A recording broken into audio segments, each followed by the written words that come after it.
ഞാൻ ആ വൈറ്റില ജംഗ്ഷനിൽ കുറച്ച് നേരമായിട്ട് നിന്നപ്പോഴത്തേക്കിന് ഒരു പട്ടിക്കുഞ്ഞ്, കുഞ്ഞല്ല കുറച്ച് പ്രായമുണ്ട്, 2 വയസ്സുണ്ടോ 2-3 വയസ്സുണ്ടെന്ന് തോന്നുന്നു. അവനിങ്ങനെ അവിടെ കിടക്കണമായിരുന്നു. ഞാൻ വെറുതെ അവനെ വന്നു വിളിച്ചപ്പോൾ തന്നെ ഓടി വന്നിട്ട് എന്നെ മണത്തൊക്കെ നോക്കി. അത് കഴിഞ്ഞിട്ട് അവൻ മാറിയെന്ന്. അത് കഴിഞ്ഞിട്ട് പിന്നെ എൻ്റെ അടുത്തേക്ക് വന്ന് പിന്നെ മണത്തൊക്കെ നോക്കി.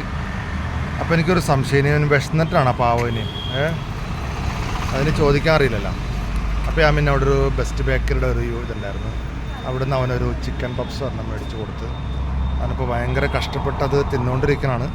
ആദ്യമൊക്കെ അവൻ നോക്കിയില്ല, അവന് അങ്ങനത്തെ സാധനം തിന്ന് പരിചയമില്ലെന്നോണെ. അത് കണ്ട ഭയങ്കര സ്ലോയിലാണ് കഴിക്കണത്. അപ്പോൾ അവൻ കഴിക്കുന്നുണ്ടാവും. സൈലൻ്റ് ആയൊരു പട്ടി കേട്ടോ, നല്ല കാണാനും നല്ല ലുക്കാണ്. ഒരു പ്രത്യേക കളറ്, ഒരു ബ്ലാക്കിൽ ഒരു ബ്രൗൺ ഷെയ്ഡൊക്കെ ആയിട്ടൊരു ഗോൾഡൻ, ബ്രൗൺ അല്ല, ഒരു ബ്ലാക്കിലൊരു ഗോൾഡൻ ഷെയ്ഡൊക്കെ ആയിട്ടുള്ളൊരു ഡോഗ്.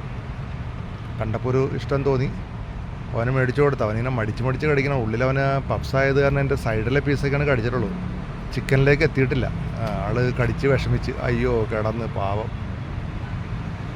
എന്തായാലും ഒരു നേരത്തെ ഫുഡ് മേടിച്ച് കൊടുക്കാൻ പറ്റിയല്ല, ഒരു നേരത്തെ അല്ല ഒരു പ്രാവശ്യത്തെ. കഷ്ടപ്പെട്ടു എന്നാണ് ആൾ. അവൻ ചിക്കനിലേക്ക് എത്താത്ത കാരണം മടിയാണ് അവന്. എന്തായാലും കഴിക്കട്ടെ, സന്തോഷം. ഓക്കെ.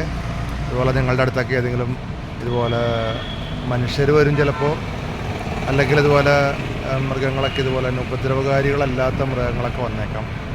വിശന്നിട്ടൊക്കെ ആയിരിക്കും ഇതെല്ലാവരും വന്നതൊക്കെ. അപ്പോൾ നിങ്ങളെ കൊണ്ടാവുമെങ്കിലൊരു സഹായം ചെയ്യുക.